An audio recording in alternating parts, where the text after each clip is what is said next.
Good afternoon, everybody. I am presenting a case on a metastatic renal cell carcinoma.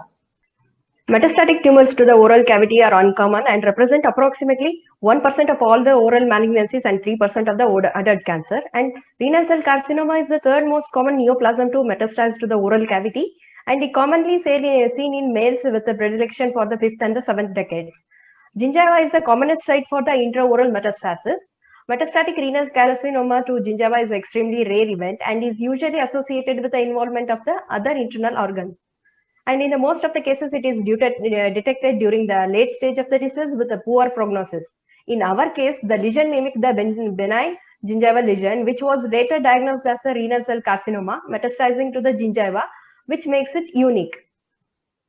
And a 64 years Indian male patient presented with a chief complaint of swelling in the lower front teeth region since 20 days.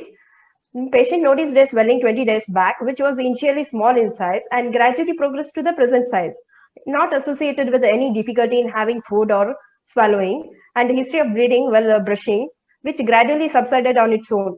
Not associated. Patient gave the past medical history of the asthma and was on medication with the salbutamol. And he underwent a surgery of the lower abdomen 3 years back related to the kidney as informed by the patient. Here we can notice a solitary well-defined growth measuring about 2 into 1.5 centimeter in the greatest dimension over the marginal and the papillary gingiva of 41243 tooth, which was soft, roughly oval in shape and with a nodular surface and covered with a yellowish pseudomembrane on the anteromedial aspect of the gingiva and mobility of the teeth with respect to 41243 seen. And inspectory findings were confirmed on palpation. Swelling was firm in consistency. Provisional diagnosis was given peripheral giant cell granuloma as per the Department of the Periodontics, and clinical differential diagnosis of Boygen granuloma and localized gingival enlargement was given. On hematological investigation, other findings were normal, whereas the ESR and the serum creatinine was raised. And radiographical examination, erosion of the crestal bone and the cupping resorption of the alveolar bone localized to 4.1 and 4.2. On excisional biopsy of the specimens, which was measuring about 2.8 into 1.5 centimeters in a greatest dimension, which was cut into 2 halves. And it was firm in consistency, grayish brown in color, roughly oval in shape with the irregular surface and the borders. And tissue was fixed, processed, sectioned, and stained with the hematoxylin and the eosin stain, which revealed the stratified squamous epithelium with foci of ulceration overlying the connective tissue, which is fibrocellular, and it is composed of the clear cells. Clear cells composed of clear cells which are arranged in the organoid pattern and with the areas of the hemorrhage. Under 10x, we can notice that these clear cell nests were separated by the fibrovascular septa. Under 40x, we can notice that these clear cells were round with a clear cytoplasm and vesicular nucleus and exhibiting few cellular atypia. Histochemical stains were negative for the pus and the mucicarmin stain. Final diagnosis, clear cell malignancy was possibly metastatic renal cell carcinoma was considered.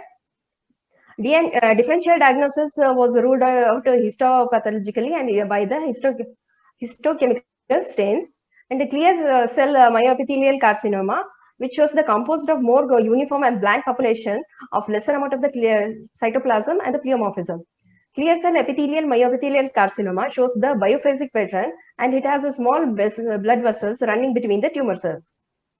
Clear cell acinic cell carcinoma, it was similar as acinar cells without glycogen, and it was positive for the mucicarmin. Clear cell oncocytoma, it shows the sheets of oncocytic cells with the focal areas and less vascular. Clear cell odontogenic carcinoma, which shows the tumor cells are arranged in islands with focal areas of the ameloblast-like cell. And hyalinizing clear cell carcinoma shows the hyalinized stroma and it is a pus positive. Clear cell mucoepidermal carcinoma, which shows the predominant cells like mucous cells, intermediate cells, and epidermal cells. Apart from that, absence of the microvessels surrounding the nest of clear cells with a peripherally placed nuclei, and it was mucicarmin and the pus positive. Findings supporting the diagnosis of the metastatic renal cell carcinoma where the patient underwent the surgery of lower abdomen 3 years back, and hematological findings of the increased serum creatinine. Clear cells were arranged in the organoid pattern with the hemorrhagic areas in the stroma, and clears with showing the negativity of the pus and the musicarmin stain. Patient was referred for the IHC analysis for the confirmatory diagnosis. However, patient was lost to follow-up and patient expired 3 months after the surgery. Renal cell carcinoma is the most common type of the kidney cancer, and clear cell renal cell carcinoma is a subtype of renal cell carcinoma, and which is characterized by the malignant epithelial cells with a clear cytoplasm. And it is also characterized by the lack of the early warning signs, diverse clinical manifestation, and resistant to radiation and chemotherapy. Approximately 1/3 of the patient have metastatic disease at the initial presentation, and 15% metastasize to the head and neck region.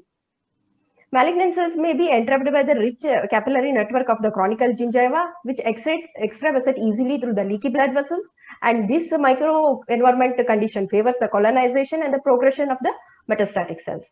And the typical histological features of renal cell carcinoma shows the cells were arranged in the solid architecture in the alveolar pattern, and a large amounts of the clear cells with the intervening delicate vascular stroma.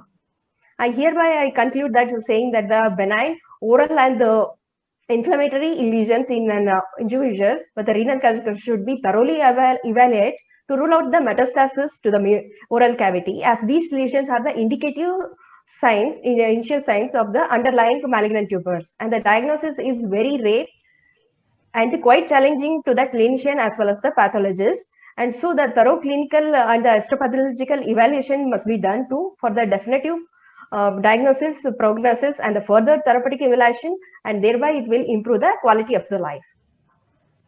These are my references. Thank you, everyone. Thank you very much, Dr. Ashuja, for your interesting case presentation. Any comments from experts? I can see Dr. Anita Borges back. Madam, please add. There is only a comment that I can make. Whenever you see a clear cell carcinoma, wherever it is, whether it is in a site where clear cell carcinomas are common or uncommon, the first thing that at least we would rule out is a metastatic renal cell carcinoma. And I just wanted to ask, the presenter, what immunohistochemistry do you think you would have done or should have been done to prove that this is or is not a metastatic renal? Although I think the history was obvious, no? The patient did have a renal cell carcinoma. Yeah, even if it is 30 years ago, renal cell carcinoma can metastasize after years and years. So that is not something. But since you were presenting this case, did you find out what kind of what immunohistochemistry would have been valuable to confirm your diagnosis, which you did not need? You needed nothing. No PS, no nothing. You had a history of renal cell carcinoma, you've got a clear cell gingival mass, that is good enough. But if you, were interested, did you find out what?